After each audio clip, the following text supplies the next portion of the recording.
249 samples की testing की गई और कल भी पूल टेस्ट के माध्यम से बहुत सारे सैंपल्स की टेस्टिंग की गई। कुल 928 पूल लगाए गए।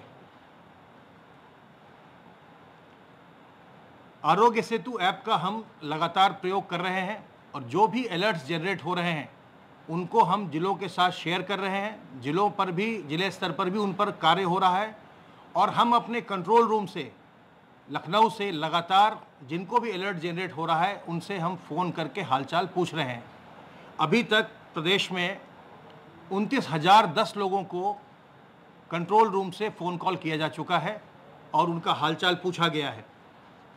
जिनको किसी प्रकार के कोई लक्षण हैं उनको सतर्क किया गया है और ये सलाह दी गई है कि अगर उनमें किसी प्रकार के कोई लक्षण आते हैं तो वे तत्काल हमारे हेल्पलाइन नंबर 1800 180 5145 पर संपर्क करें।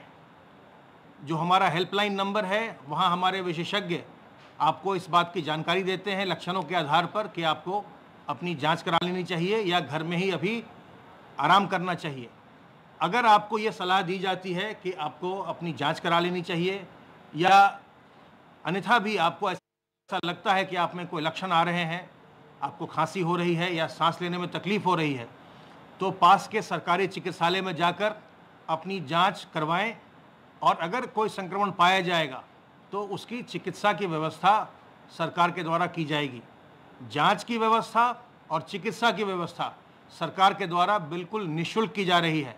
इसलिए अगर आप अपने आप में कोई लक्षण देखते हैं या अपने पास पड़ोसी के व्यक्ति में कोई लक्षण देखते हैं तो तत्काल मुख्य चिकित्सा अधिकारी को अथवा नज़दीकी चिकित्सालय में संपर्क करें।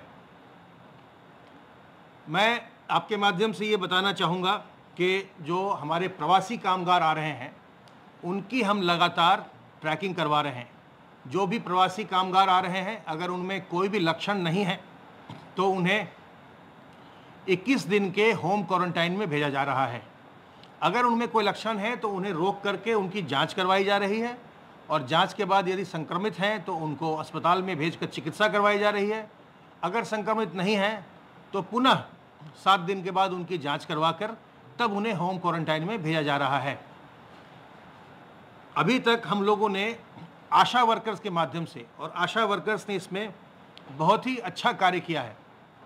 अभी तक उन्होंने 6,58,982 माइग्रेंट वर्कर्स जो लौटे हैं उनके घर जाकर के उनकी हालचाल की जानकारी की है, पूछताछ किया है और उसमें से उन्होंने 764 ऐसे व्यक्तियों को पाया है जिनमें कोई न कोई लक्षण है और उसकी सूचना वो लगातार हमारे पोर्टल पर दिलवा रही हैं और उनकी हम जिनका भी आशा वर्कर्स बता रही हैं कि इनको कोई लक्षण है उसकी हम जांच करवा रहे हैं।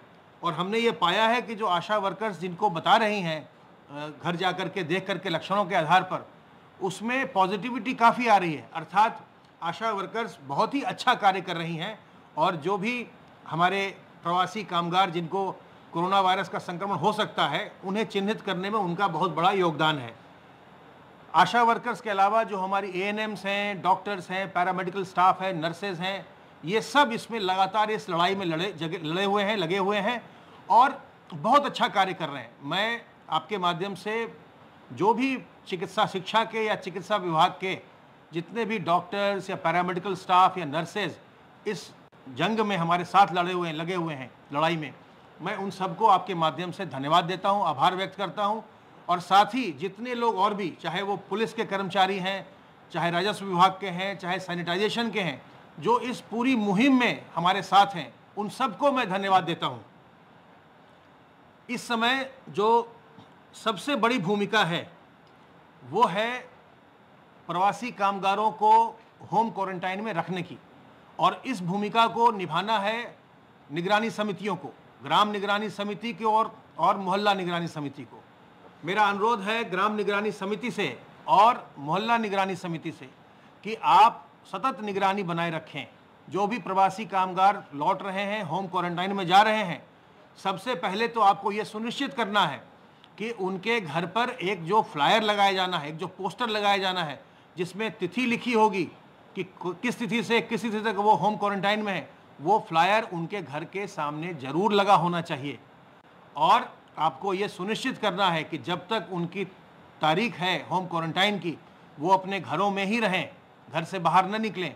और जो प्रवासी कामगार होम क्वारंटाइन में जा रहे हैं, उनसे मेरा अनुरोध है कि क्योंकि हमको ये लगातार देखने में आ रहा है कि प्रवासी कामगारों में इन्फेक्शन का प्रतिशत थोड़ा ज़्यादा दिखाई पड़ रहा है, इसलिए उनसे मेरा अनुरोध है कि वो अपने घर में भी अपने बुजुर्गों से, गर्भवती महिलाओं से, छोटे बच्चों से, और जिनको पहले से कोई बीमारी हो, डायबिटीज़ हो, हाइपरटेंशन हो, कैंसर की बीमारी हो, किडनी की बीमारी हो, उनसे दूर रहें ताकि उन्हें किसी प्रकार का संक्रमण न होने पाए।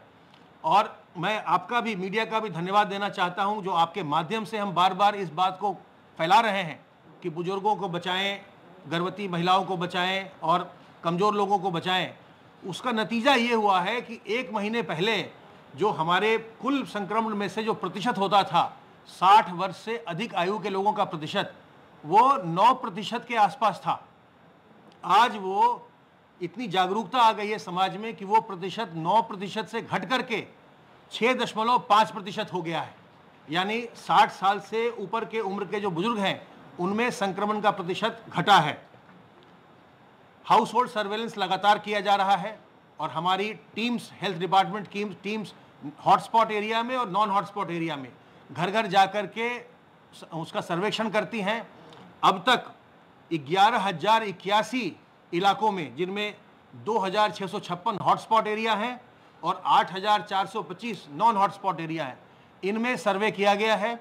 और इस सर्वे में 87,141 टीम दिवस के माध्यम से 69,78,009 घरों का सर्वेक्षण किया गया, जिसमें 3,49,20,368 लोगों का सर्वेक्षण किया गया। और उस सर्वेक्षण के पश्चात जिसमें भी कोई लक्षण पाए गए, उनकी जांच करवाई गई, जिनको सलाह देनी थी उनको सलाह दी गई। तो ये जो कंटेनमेंट का एक्सरसाइज होता है, जिसमें हम सर्वेलेंस के माध्यम से कंटेनमेंट की कार्रवाई करते हैं, ये बहुत ही मजबूत कार्रवाई है, बहुत ही इंपॉर्टेंट कार्रवाई है और इसमें लगातार हमारी टीमें कार्यरत हैं। अंत में एक बार फिर से मैं दोहराऊं कि इस बीमारी से हमें घबराना नहीं है, सतर्क रहकर, सावधान रहकर हमें अपना बचाव करना है। इस बीमारी की इस समय कोई वैक्सीन नहीं है, न ही कोई दवा है, इसलिए सावधान रहकर अपना बचाव करना ही सबसे अच्छा तरीका है। और इसके लिए साबुन पानी से बार बार हाथ धोते रहना, अपने मुंह और नाक को सार्वजनिक स्थलों में ढक कर रखना, चाहे आप मास्क से ढकें, दुपट्टे से ढकें, रुमाल से ढकें, गमछे से ढकें, उसको ढक कर रखें। सोशल डिस्टेंसिंग बनाएं, किसी भी जगह आप जाएं तो किसी दूसरे व्यक्ति से कम 2 गज की दूरी मेंटेन करें और अपने शरीर की प्रतिरोधक क्षमता को बढ़ाइए। इसके लिए नीम की पत्ती का सेवन करिए, अजवाइन का अर्क सेवन करिए, तुलसी और अदरक के काढ़ा का सेवन करिए, गर्म पानी पीजिए, गिलोय का रस पीजिए, जिससे आपके शरीर की प्रतिरोधक क्षमता अच्छी रहे, ताकि अगर आपको संक्रमण होता भी है तो संक्रमण आपका कोई नुकसान न करने पाए। सावधान रह के इससे बचाव करना ही सबसे अच्छा तरीका है। और इस समय सबसे महत्वपूर्ण भूमिका हमारे ग्राम निगरानी समिति और मोहल्ला निगरानी समिति की है, जिनको प्रवासी कामगारों के जो होम क्वारंटाइन है उसको सुनिश्चित करवाना है। अब मैं अनुरोध करूंगा अपर मुख्य सचिव गृह से कि वो आगे की बातें बताएं।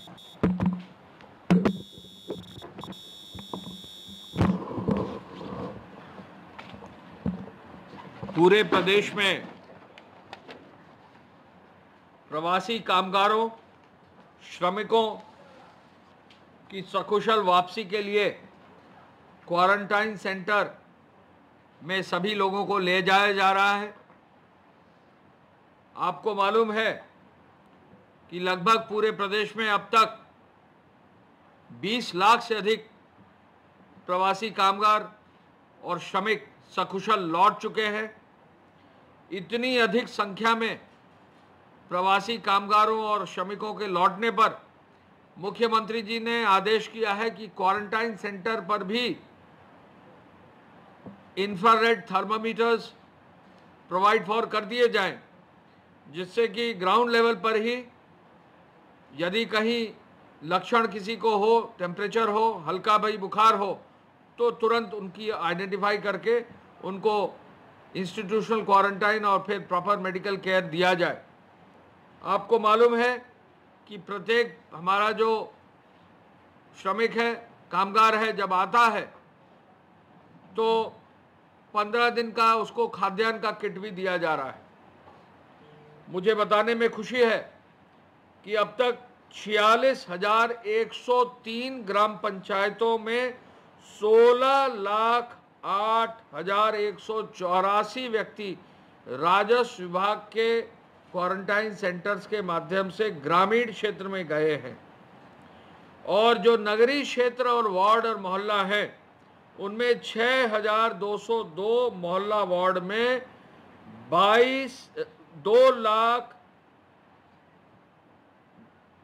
2,24,639 लोग गए हैं, यानी 16,08,184 ग्रामीण क्षेत्र के क्वारंटाइन सेंटर में, और अर्बन एरिया में 2,24,639 अर्बन एरियाज के क्वारंटाइन सेंटर में, यानी कुल मिला के 18,24,000 से ज़्यादा लोग क्वारंटाइन सेंटर्स के थ्रू गए हैं, यानी लगभग 20,000 लोग जो है पूरे प्रदेश में विभिन्न माध्यमों से आए हैं।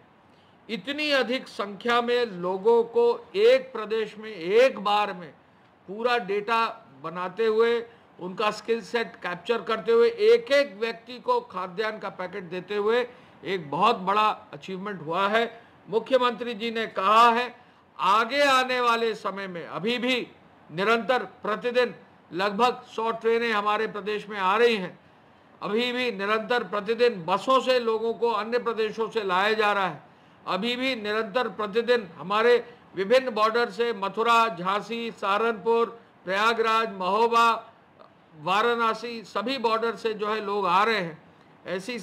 ऐसे कारण से जो क्वारंटाइन सेंटर्स हैं उनको और मजबूत और उनको और सुदृढ़ करने और उनकी क्वारंटाइन सेंटर्स की निरीक्षण के लिए जो 75 जनपदों में विशेष सचिव स्तर के अधिकारी भेजे गए हैं उनका अभी आज रिव्यू किया गया है। मुख्यमंत्री जी ने कहा है कि जो होम क्वारंटाइन में लोग भेजे जाएं, उन होम क्वारंटाइन में लोगों को भेजते वक्त ये इंश्योर किया जाए कि वहाँ मोहल्ला समितियों को उनकी पूरी जानकारी हो जाए। मोहल्ला समितियों को अगर जानकारी होगी तो वो इंश्योर करेंगे कि लोग अपने होम क्वारंटाइन में रहें, लोगों को प्रचार करेंगे, लोगों को समझाएंगे, वहाँ जो भी ग्राम, मोहल्ला और ग्राम हैं वहाँ पर लोगों को जागरूक भी करेंगे। जो लोग लौटे हैं उनको जागरूक करेंगे, उनके परिवार के लोगों को जागरूक करेंगे, उनके आसपास के लोगों को जागरूक करेंगे। तो ये आज जो है निर्णय हुआ कि आज हर हालत में क्वारंटाइन सेंटर्स का पुनः एक नए सिरे से जो है उनका निरीक्षण किया जाए। हाईवेज की पेट्रोलिंग के लिए जो है विशेष रूप से मुख्यमंत्री जी ने आज पुनः कहा है। आपको मालूम है 1 या 2 एक्सीडेंट्स की सूचना आती है, उन एक्सीडेंट्स पर तुरंत जिला मजिस्ट्रेट और संबंधित पुलिस के अधिकारियों को आदेशित किया जाता है कि तुरंत घायलों का उपचार करें, तुरंत उनको अस्पताल ले जाएं, जहां जिस तरह की आवश्यकता हो उनको आगे व्यवस्था सुनिश्चित करें। लेकिन फिर भी जो है पेट्रोलिंग को और बढ़ाने का निर्देश पुलिस को आज उन्होंने दिया है। लॉकडाउन 4 के बाद बाजार विभिन्न जनपदों में जिला मजिस्ट्रेटों ने अपने व्यापार मंडलों से राय मशवरा करके बाजार खोले हैं। सोशल डिस्टेंसिंग फॉलो करना है, बाज़ारों में ये इंश्योर करना है कि प्रत्येक दुकानदार जो है अपने पास सैनिटाइज़र रखे, प्रत्येक दुकानदार जो है इंश्योर करे कि वो खुद मास्क पहने, ग्लव्स पहने, प्रत्येक दुकानदार ये इंश्योर करे कि जो खरीदार आए वो बिना मास्क के अगर आता है तो उसको कोई सामान न दे, क्योंकि अगर कोई भी व्यक्ति नियमों का पालन नहीं कर रहा है तो उसको कहीं भी एंटरटेन करने की आवश्यकता नहीं है। आपको ये भी मालूम है कि यदि मास्क जो है नहीं पहनता व्यक्ति तो अब जुर्माना लगना भी शुरू हो गया है। और मुझे बताने में मैं बताना चाहूँगा कि पिछले 2-3 दिन में 5,000 से अधिक लोगों को मास्क न पहनने पर 100 रुपये का जुर्माना जो है पुलिस द्वारा अब जारी कर दिया गया है, जुर्माना लिया जा रहा है। तो ऐसे में पुलिस को ये निर्देश है कि पेट्रोलिंग पूरी करें, जो लोग मास्क ना पहने हो मास्क पहनने की हिदायत दें, नहीं मानते हैं जुर्माना जरूर करें, अगर फिर भी नहीं मानेंगे तो जुर्माना की धनराशि भी बढ़ेगी। मुख्यमंत्री जी ने क्वारंटाइन सेंटर्स में जो थर्मोमीटर लगाने और पल्स ऑक्सीमीटर लगाने यानी ऑक्सीजन लेवल को भी चेक करने के लिए भी इंस्ट्रूमेंट्स लगाने का निर्देश दिया है। मुख्यमंत्री जी ने कहा है कि जो व्यक्ति आए उसका अगर डेटा फीड हो जाएगा तो 1,000 रुपये का भरण पोषण का जो धनराशि है उसको भी जल्दी से जल्दी उनको उपलब्ध कराया जाए।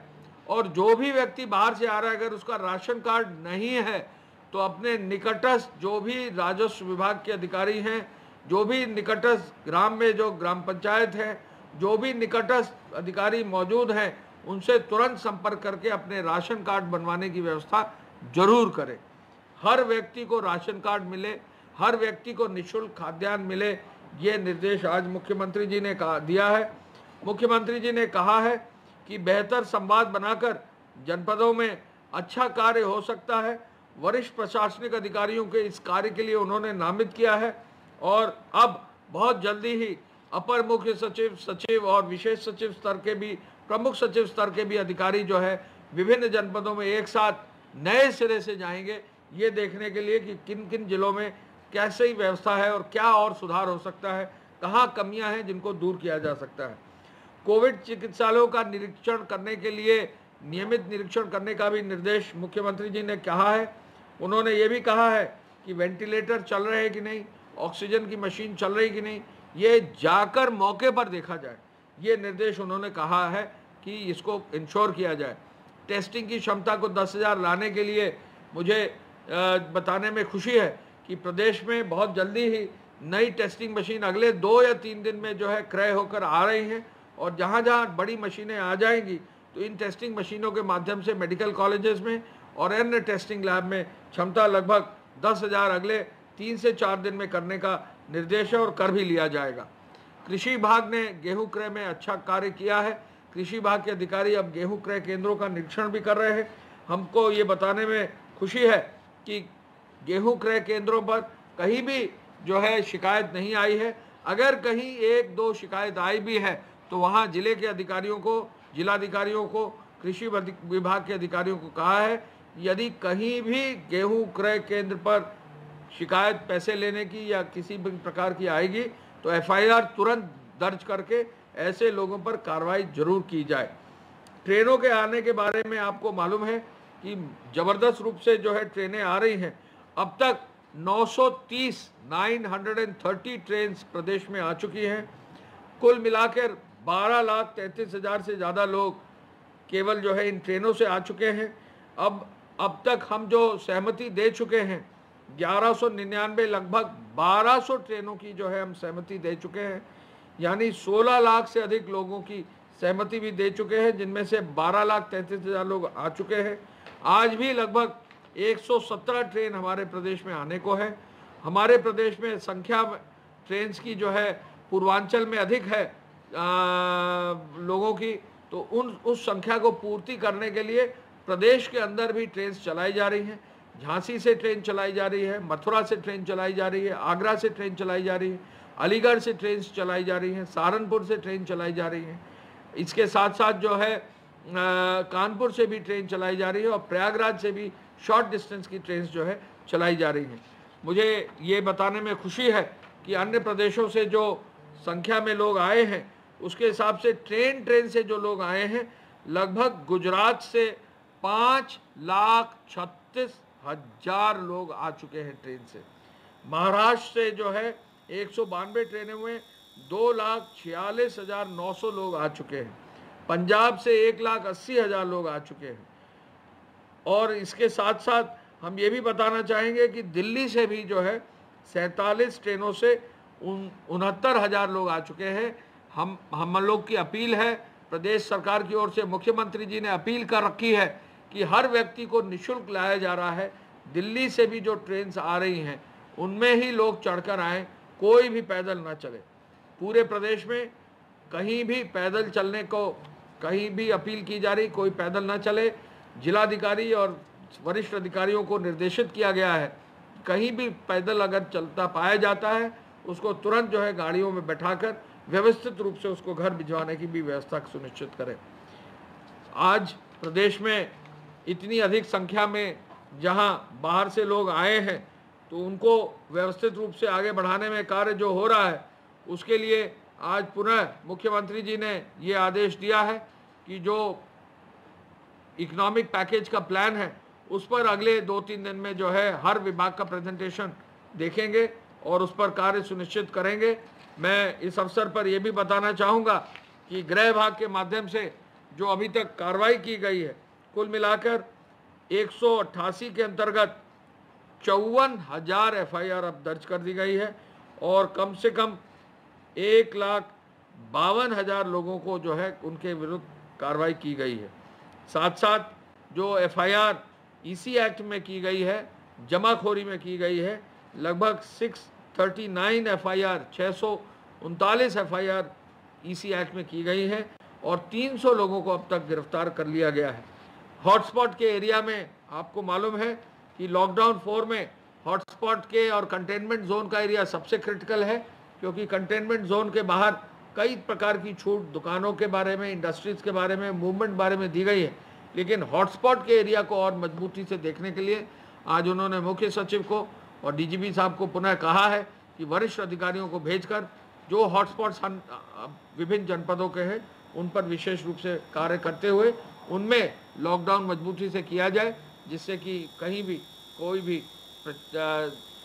जो संक्रमण है उसको फैलने की जो है कार्रवाई रुक सके और हॉटस्पॉट के क्षेत्र में प्रभावी कार्रवाई करके 14 दिन में 21 दिन में आगे उसको संक्रमण मुक्त कराया जा सके। धन्यवाद। तो अभी प्रेस कॉन्फ्रेंस समाप्त हुई है उत्तर प्रदेश सरकार की, जो रोजाना हो रही है इस संकट के शुरू होने के बाद से। और अब हम रुक रहे हैं एक ब्रेक के लिए।